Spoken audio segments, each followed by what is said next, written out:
بچوں کے بگڑنے کے ذمہ دار ہم خود ہیں۔ ایک بڑی تعداد ہے ایسے لوگوں کی جو کہتے ہیں کہ ہمارا بچہ دوستوں میں رہ کے بگڑ گیا ہے، باہر کے ماحول نے اسے بگاڑ دیا ہے۔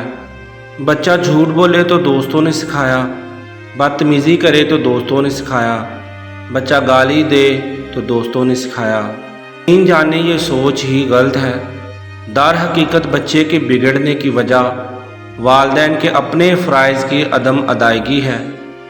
شروع سے ہی بچے کی تربیت کو اہم فریضہ سمجھا جاتا، بچے کی پرورش کو اولین ترجیح دی جاتی تو یہ بچہ دوستوں میں جا کر کبھی خراب نہیں ہوتا بلکہ دوستوں کی اصلاح کا سبب بنتا۔ بچہ پیدا ہوتے ہی دوستوں میں نہیں جا بیٹھتا، پیدا ہوتے ہی اس کے دوست اسے لینے نہیں آ جاتے، پیدا ہوتے ہی آوارہ گردی شروع نہیں کرتا، پیدا ہوتے ہی سگریٹ نہیں پکڑتا۔ کم و بیش شروع کے 10 سال تک بچہ مکمل والدین کے ساتھ اٹیچ ہوتا ہے۔ یہی وہ دورانیہ ہے جہاں اکثر و بیشتر والدین عدم توجہ کا مظاہرہ کرتے ہیں۔ بچہ جب پیدا ہوتا ہے اس کا دل و دماغ بالکل کوڑا کاغذ ہوتا ہے کہ جو دیکھے گا سنے گا وہ اس پر چھپتا چلا جائے گا۔ اب ہم نے اس کاغذ پر کچھ نہیں لکھا، زمانہ لکھتا چلا گیا۔ اگر ہم بچپن میں ہی اپنی تربیت اس کاغذ پر اتار دیتے تو زمانے کو برائیاں اتارنے کے واسطے جگہ ہی نہ ملتی۔ جب ماں اور باپ نے اپنی تربیت شروع میں ہی بچے کے اندر اتار دی تو یہ بچہ خراب لوگوں سے مل کر خود کبھی خراب نہیں ہوگا بلکہ خراب لوگوں کے لیے اصلاح کا سبب بنے گا۔ ہمارے معاشرے میں تربیت کے نام پر رسمی جملے دہرائے جاتے ہیں۔ بیٹا جھوٹ نہیں بولنا بری عادت ہے، بدتمیزی کرنا بری عادت ہے، اور یہ رسمی جملے کبھی بچے کے اندر نہیں اترتے بلکہ نہایت ذمہ داری کے ساتھ، غور و فکر کے ساتھ اور دلچسپی سے کی جانے والی تربیت کو بچہ اپنے اندر اتارتا ہے۔ ہم معاشرہ دیکھ لیں، ہر والدین بچے کو رٹے رٹائے جملے سکھاتے ہیں لیکن فائدہ کوئی نہیں، اور اس کی وجہ یہی کہ تربیت واسطے فکر مند نہیں، دلچسپی نہیں۔ ہاں سیکھ جائے گا، سمجھ جائے گا، ابھی چھوٹا ہے، اور اسی سوچ نے بیڑا غرق کر کے رکھ دیا ہے۔ ڈرامے اور فلمیں دیکھتے ہوئے مائیں بچوں کو دودھ پلا رہی ہیں، ایک ہاتھ میں بچے کا فیڈر ہے دوسرے ہاتھ میں موبائل۔ ذرا سا بچہ رونے لگ جائے تو ٹی وی کھول کر دے دیں گے، موبائل ہاتھ میں دے دیں گے، اسے کارٹون لگا دیں گے۔ کوئی موسیقی سن کر بچہ ہاتھ پیر ہلانے لگ جائے تو سارے گھر میں خوشی کی لہر دوڑ جاتی ہے۔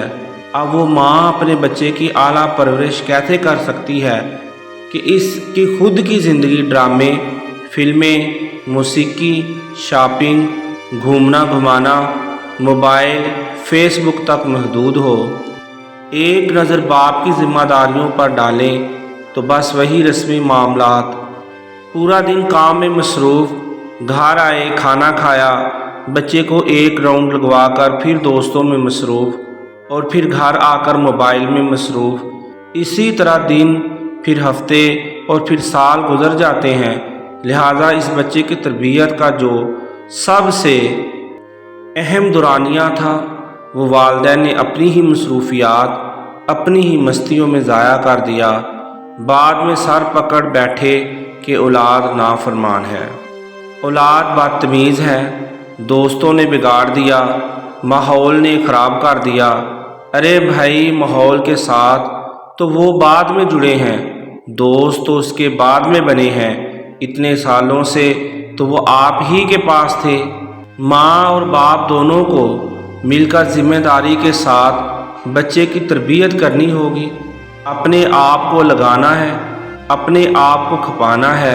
اولاد کی تربیت کے واسطے ماں کی گود سب سے پہلی اور اہم درسگاہ ہے کہ ماں اسے سینے سے لگائے، اپنی تربیت بچے میں منتقل کرے، اسے اللہ کی پہچان کروائے، اسے رسول اللہ صلی اللہ علیہ وسلم کی پہچان کروائے، اسے دنیا میں آنے کا مقصد سمجھائے، اسے روزمرہ معاملات کی دعائیں سکھائے، سچ سے محبت، سچ میں عزت، سچ پر فضیلت اس کے دل میں اتارے، جھوٹ سے نفرت، جھوٹ میں شرمندگی، جھوٹ پر گناہ کا یقین اس کے دل میں اتارے، گالی، غیبت، چغلی اور بری باتوں سے نفرت اس کے دل میں اتارے، رشتہ داروں سے محبت اور حسن سلوک اس کے دل میں اتارے۔